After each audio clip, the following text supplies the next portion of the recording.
Good morning.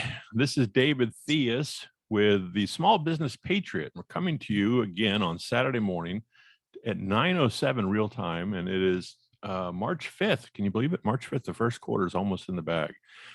And today is Saturday morning for this episode, number 7 of the Saturday morning coaching call. And I am joined today with Julie Payton, Susan Soltis, and Peggy Lynch. And the format, again, as you may have already realized, is basically we get together on a Saturday morning. Get that, Saturday morning. These ladies are taking time out of their schedule so they can join forces to inquire about questions maybe they have about their business.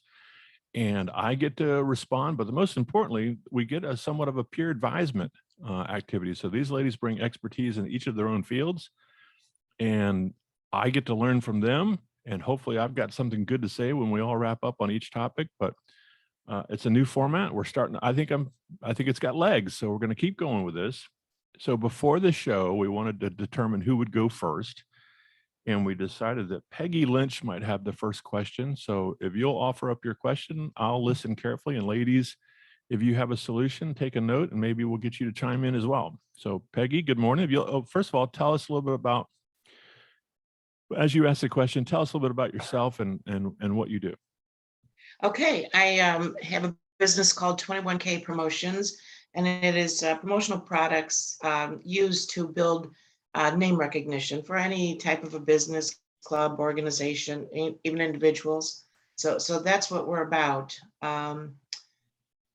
Ready for my question/issue? Fire away. Okay, so it is really more of an issue, but I want to open it up for discussion. Something that's been around an issue forever and ever, time management and delegating. And just to start with, I would just like to mention that, for the majority of my time in business, I hesitated to delegate anything, mostly because of cost. You want to hold on to every penny that comes into the business. But in the last number of months, I'm slowly starting to delegate a little bit. And I'm the greatest find lately is a colleague friend back in Illinois. She has a company called Time Finder. And so all that busy work that you don't want to do, you don't like to do, you don't have time to do, you can delegate that, to somebody else to do, and then find you time to do things that you enjoy and that are beneficial to the business. Okay, great question. I'm going to reach out to Julie first because I know that you're a busy person and you seem to have multiple plates spinning in the air all the time with your business. Do you have a response? And then maybe you can, if you do, would you mind telling us who you are and a little bit about your business and then come back with a response?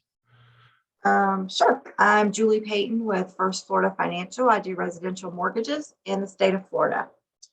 That is like the question of the century, and it's ever changing. The answer is ever changing.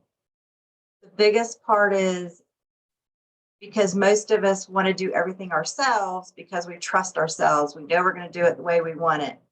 But you have to learn to trust other people and their abilities with follow-up, obviously. So when you give somebody a task to do for you, you don't need to follow up, for 6 months, but at least for a little bit, just make sure they're doing what you want them to do and how you would want them to do it. And then once you get comfortable with that, you really truly need to let them do their job and not micromanage, because everybody hates to be micromanaged. Also, as far as time management, you really have to look at what are you spending your time on. If you do social media, do you really need to do your post every day, or can you take a couple hours on Monday or whatever day of the week you want, set it up for the whole week or the whole month? Like I do all my postings. I'll take 2 days a month and I'm out a full month and all the postings are already set. Obviously I go in and personalize every once in a while something, of course, about my dog or grandkids or something, but my posts are there. If I don't do anything personally, I have posts all the way through end of March already. and already into like the first week of April. And really look at where you spend your time. You know, I was scheduling. I have to schedule everything. If it's not on the calendar, it doesn't happen. To go into lunch with somebody, I'm not one to call you 2 hours before, hey, you want to go to lunch today? I already know what I'm doing today. I already know what I'm doing tomorrow. So just, not that it can't change, but at least you know, so that when somebody says, hey, can you do this on Friday? Let me check my calendar. So scheduling on your calendar, not just on a piece of paper or in your mind, is very helpful. Definitely. Yeah. Awesome. Susan, do you want to weigh in with a thought maybe? With signatures sealed, I am a mobile notary public and signing agent. I have to say that in my early career, we were all forced to take Franklin Time Management. It's an awesome course, and it really sets you in place with time management. And it is all about scheduling. They actually give you a book that you can every year order your replacement sheets for it, and you schedule everything. Whether it's this block is going to be for posting, this block is going to be for my accounting work, this block is going to be for whatever, but it's all about scheduling. So, and I have through my whole life used Franklin Time Management. Wow. So I love it when this thing works. Great input. So Peggy, first of all, great question. Thank you for bringing it up. And I know that for whoever might be listening on Spotify today or watching us on YouTube, this is a huge one. I mean, time management. I remember being in college in a fraternity, and one of the first things, believe it or not, we made all of our freshmen do is take a time management course, because they're going to be introduced to college life and all the fun and study habits they were going to have to pick up. And if they didn't manage their time well, they were going to be right out the door. And so Susan, both of you, and Julie both nailed it. So we are all capable, and it makes sense when we have an appointment with our clients, you put it on the schedule, right? And it's something that you do time and time again. If I'm going to meet with Mrs. Jones next week, it's at 10 o'clock on Tuesday. Well, we've got to do the same thing for our back office. As sole operators, if you will, which we all are in this room, we're so focused on getting new business and making sure we can land the business that becomes somewhat of a preoccupation of our lives. But what we fail to realize is that's just maybe a third or half of our business. We've got to do the back office stuff. And so it's got to be on your schedule, whether it be the Franklin book or I learned in the financial services, I don't know who makes that book, but there's a calendar, a physical calendar that blots out your days. It's 1 page is, 2 pages is a month. And then on each day, there's line items for time. If you don't feel like you want to jump onto a computer, then use that book and use a pencil. But look at your week. Remember, I talked to you about Mondays are great days for being in the office, because I liken it to my days in college. I was always trying to find people to play with when I'm my first year in college, when I should have been studying on certain times of the day when everyone else was inside their house studying. And so on Mondays, that's a great day for administrative work. Block that off and just say, these are the things I'm going to do. And then even on Friday, that cleanup day we talked about a couple of episodes back, if nobody calls you and you aren't booked, I think I said go play. But the reality is that's a great day Friday to clean up some more stuff in your office and allow Tuesday, Wednesday, and Thursday to be in the field. So yeah, you got to schedule every aspect of our life to make sure we can get those things in. Now, as far as the delegation piece, and I know this is on your heart, Peggy, because you're getting, sounds like busier and you're trying to juggle multiple, plates. The trust issue is such a big thing for us because we're all single operators and we don't trust anybody else to do what we know how to do best. And you're just going to have to introduce yourself to somebody on a slow creep basis and then develop that trust. manage, like Julie said. You can't micromanage because you'll burn that person out, but you can give someone a task, let it go, and see where it goes. So that's a great question. Great question. Otherwise, we don't grow. Our business will stop. If I It's, might interject, Peggy, why don't you get an intern? I tried. Oh, tried. okay. I contacted Flagler College and they've got me on the list. So that was, first and foremost, but that hasn't come to fruition yet. So this person that is taking over some of my busy work, this just started. And the first day I turned over this task to her, I sat here for a second and I thought, oh, I have time. I have time for me. This is done, basically. So it was a great feeling, and she's very reasonable in what she charges. So it really is perfect. Yeah, I think you'll find you could take your business to the next level. I mean, we've only got 24 hours. I always joke that I got it down to about 4 hours of sleep, and now my health coach, Debbie Pascoe, is telling me I have to get more sleep. So, that's now I got 2 hours more sleep. So that's taking time out of my time to do things. So we got to schedule it. We got to get it on the schedule and stick to it. All right. Good question. That's a great one. Anyone else? Did that spawn any questions or thoughts? Sometimes sometimes scheduling is hard because I'm the type, when I get up in the morning, the first thing on my mind is work. And it's a horrible feeling because you work all the time. Literally, if I'm not sitting in front of my desk, my mind is working. And trying to separate work from family, just trying to, and Julie time, I like Dave, I'm trying to start this healthier me and taking time for me. I'm like, oh my gosh, it's 8 o'clock at night. I haven't walked, do I go walk at 8 o'clock at night? By then I'm like, oh, I'm so tired. But it's really just trying to, you can schedule all you want for work, but where's the personal time? You can't forget that. And I'm still struggling with that.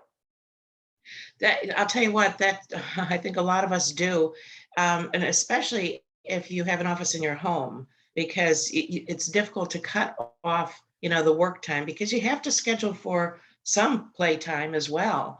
And I do work about 5.5 days a week, and then on Sundays I try desperately to not work. But you know what? The office is 10 steps from my living area, so it's difficult. I have to work at it. Susan, you have any input since you're No, I mean, it's the same for me. I unfortunately, I don't ever have time for me. Mine is mostly other people or my full-time job, and then trying to get this business going. And a lot of times it takes my weekends away too, if I have to officiate a wedding or things like that. So well, it kind of just I've come accustomed to it. yeah. There's two things in play. We as small business owners, our characteristics or our makeup are consistent with many other people. I mean, the four of us are not weirdos. I mean, there's tons of people walking around in the United States that think this way. And there's another podcast there, but quite frankly, that's what makes us such a great country. I think that we're self-individuals and we want to go out and prosper. But to the point of the earlier question, Peggy's first question about scheduling, I've been self-employed for 30 plus years. And in the furniture industry, what I learned early on, a lot of businesses start on the dining room table. And so that's effective until it's time for dinner time. And then we make excuses that, well, I can't take the table apart because I've got this project I'm working on, so we're going to have to eat somewhere else. And so what happens in that split second when we don't make time at the dinner table because of all the stuff that's on it, we've just now eliminated some me time and some family time in that brief moment. And so I know some of us, wherever you may live, your home office is either hopefully a spare bedroom or maybe a corner of the living room or something like that. But I've actually seen people that work in their, they have a living room space and that's where their office is, and they put a sheet over the desk. And so you've got to be able to close the proverbial door. If you're working at, Susan, I don't know where your office is. Is it in a spare bedroom or in a living room? No, it's in the corner of my dining area because I don't like to use a dining room, so I made Okay. that my office. Well, and this is not a must do. It's just, this is what other people have done. They literally put a tarp, if you will, or a sheet over their desk. And so they can say, I'm closing up for the day. It's a little bit awkward if you're going to entertain, have people over, but it becomes a physical, mental closure. And then the other thing is, if you're in a spare bedroom, close the door. I've even seen clients where they have a little sign on the door that says, you know, closed, or they'll have hours. That little sign, you go to a shop and you see the hours posted. I'll be back at 8 o'clock on Monday. Little kind of nuances that we really should do to help us close down for the day. Now, that's not to say that we can't, hey, the sign says we're closed, and Julie's like, I got to get in there to do stuff, you know, whatever it is. Sure, we will. But once we start thinking that way, it sets us up to, okay, we're closed. What else can I do?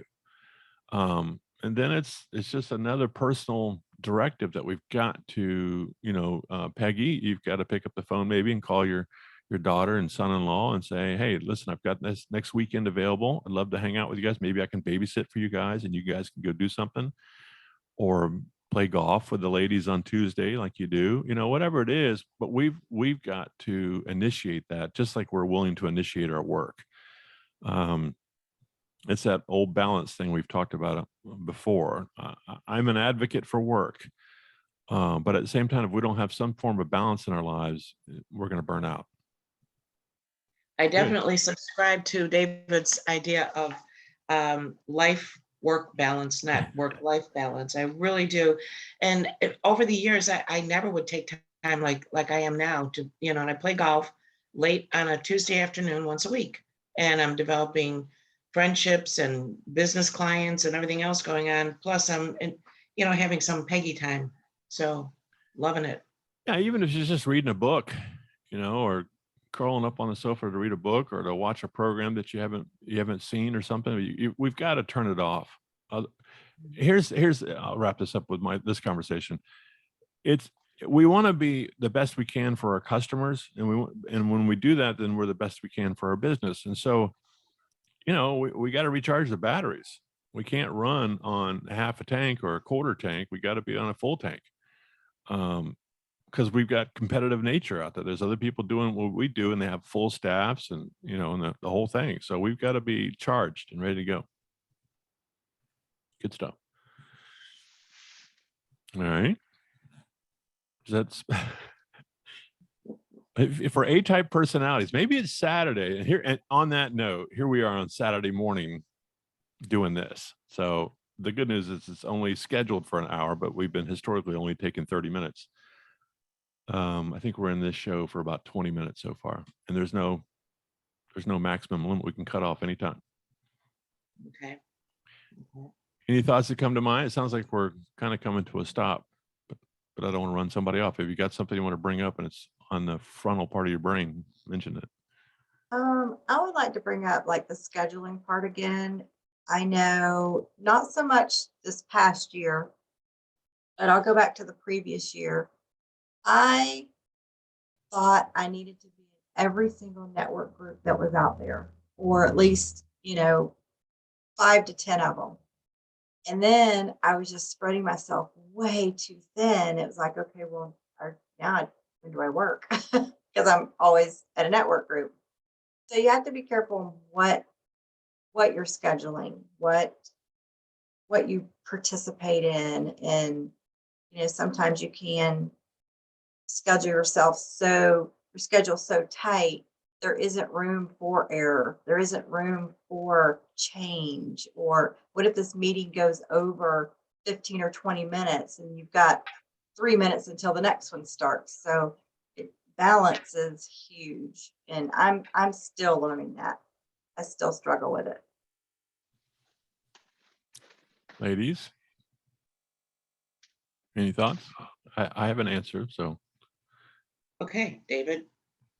um, each one of our activities has to be measurable in the response. Now, there's a couple factors of which we may, set as a measuring stick, if you will. Profitability, return on investment being your time and money, and is there any value outside of the ROI principle? Meaning, is there a value socially, spiritually, um, holistic in your own, well-being sort of thing? And if some of you, well, most of you have heard me say this, by November of each year, November, you should be taking November to evaluate everything that you've been doing that year and to kind of put it up on the table and say, how did this one do? What kind of response did I get? Did it, whatever your criteria is, did it return on my investment? Was it good? Did I get new business? How much new business did I get from this activity? What did it equate to in dollars and cents? Did this one produce some holistic value? Did I increase myself spiritually? Did I encourage, was I encouraged to be a part of this, or was it just a dud? Was it nothing? And so we've got to be willing to set some criteria around why are we doing these activities? It's just because I want to feel busy and fill the time. That shouldn't be our criteria for doing this stuff. And so I learned this back years ago well, I guess it's always been evolving, but one of them stands out. I was in part of my role as a financial services was insurance for long-term care. And there was a lady in town that put together these tabletop events where people would come and learn about long-term care and caregiving and that sort of stuff. Well, it cost me, I don't know, $135 to go to these things. Well, I knew my cost per lead that I would be willing to pay was $35. So if I had a qualified, based on my calculation, we can then make it another discussion sometime how to calculate that for you. But $35 a lead. So I could do the math pretty quick, for $150, let's say, I would need roughly five leads. I didn't need 5 pieces of business, but I needed 5 leads. And so every one of those events, I would evaluate, I would measure it and say, okay, I went, spent $150. Now I never really calculated my time. That was probably, I just saw the physical number of the cost. My time was obviously worth something as well, because I didn't have spending 5-6 hours at one of these things on a Saturday morning. And if it didn't give me 5 leads, I quit doing it. Over time, I would give it a year. That would be a program that I would install rather. And by November, if this thing wasn't generating the leads I needed, then it was fish or cut bait. We would cut it and find something else. If it was generating leads and it was productive and positive, and something else I was doing wasn't, I would take that time away from the thing that wasn't generating and spend that time more in developing these types of activities. Where can I find more of these activities? You following me where I'm headed with this? So the criteria is the important piece. It can or can't, it doesn't matter to me whether it's only profitable, meaning dollars and cents. I'm only going to do something that's going to generate cash flow for me. That's my criteria. I don't care about the rest. Set the criteria and then start measuring. Okay, I went to ABC networking group this week. You got to give it a chance too. You can't just go to one. You've got to dedicate and say, this is what I'm doing this year. From January to November, I'm going to work this thing and work it to the fullest. And this is where that 3, 5, and 7 thing comes up every time, where 3, maybe 5 activities that you can, of that nature. I mean, how many can you really handle without all of a sudden you're just a networking jitterbug, So 3 or 5 of these things, dedicate yourself that you're going to go to them each week and see them out, and then evaluate come November, what's working based on my criteria. And if it's not working, cut it. And that goes for my organization too, our organization. Hopefully I'm speaking to the choir. If it doesn't work for you, personally, there's no hard feelings on my part, cut it. Or if it's another organization that's not working and you feel like our organization is working better, spend more time with us. But whatever the criteria is, if it's profit center, if it's personal enrichment, if it's spirituality, if it's just relaxation, whatever it is, that's what you got to set to that activity and then be ready to measure it. Does that help? Yes, definitely. Yeah, because we can just sign up. It's like, see if I can make a good analogy. I mean, you guys get it. I want to be guilty of kicking a dead horse, but you can remember when we all started using emails, and every time you would see some offer that was interesting, you go, oh, I'll give them my email. Oh, well, there's another one. I'll click on this little button and now they can send me updates and information. Well, then about 6 months into this thing, you're like, I can't even see the forest for the trees. I'm getting so many damn emails. I don't even know what it is anymore. So I hope that's an analogy that kind of makes sense. That's what happens to us. We just get so tapped because it sounds cool. And we've taken on another one. Before we know it, they're all worthless. It's somewhat of a diminishing returns happens. I was telling a kid the other day I was talking to, I asked him what's his favorite pizza. And he said, oh, I love pepperoni, sausage, and black olives. Oh, it's good. How many pieces of pizza do you usually eat? He goes, well, Friday night's my pizza night. I order a whole pizza from Pizza Hut and I eat the whole pizza on Friday night. I said, you do it like in 5 minutes or does it take you, time watching your shows? No, I do it over the night. I said, have you ever ordered the second pizza? What do you mean? Well, I mean, you get done with that one. We might as well halfway through it, just go ahead and order another one, have it delivered. Well, I'm too full. Well, I mean, why not? It's good. It's your favorite pizza, but I couldn't handle another pizza. There's no way that would be no good. That's kind of where we are. How much pizza can we consume and then effectively enjoy it? That's the law of diminishing returns. So yeah, that's it. That today's episode is about scheduling and using our time wisely and profitable for our business, but just as important, I think, is wisely and profitable for ourselves. So I think that's probably a good spot to wrap up. What do you think? Okay. Sure. All good. All right, ladies, thank you very much for spending your Saturday morning time with me. I think this puts us right about 30 minutes for an episode. This is awesome because I think the folks on YouTube won't last any longer watching more than this.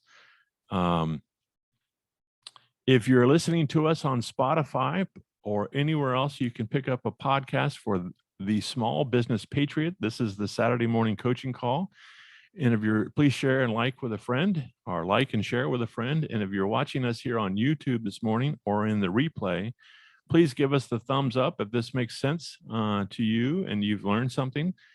And be sure to subscribe so you can see when new episodes come out every Saturday morning. And as I mentioned before, we are instigating hopefully a midweek 5 minutes with Coach. And that'll be an opportunity for me to come on one-on-one and kind of share my thoughts about what's going on in the workplace and around our world. And we may be open to having some interview time down the road with that, but that's one of those things that could evolve. But anyway, my name is David Theus. Thank you, ladies, for the opportunity to serve you in this capacity this morning. And I appreciate you, all of you, very much. And I look forward to seeing you soon. In the meantime, have a blessed weekend and we'll see you next time. Thank you. Bye-bye. Bye-bye. Bye. Thanks, David. Thanks, everyone. Good to see everybody. You too. Bye-bye. Bye-bye. Bye.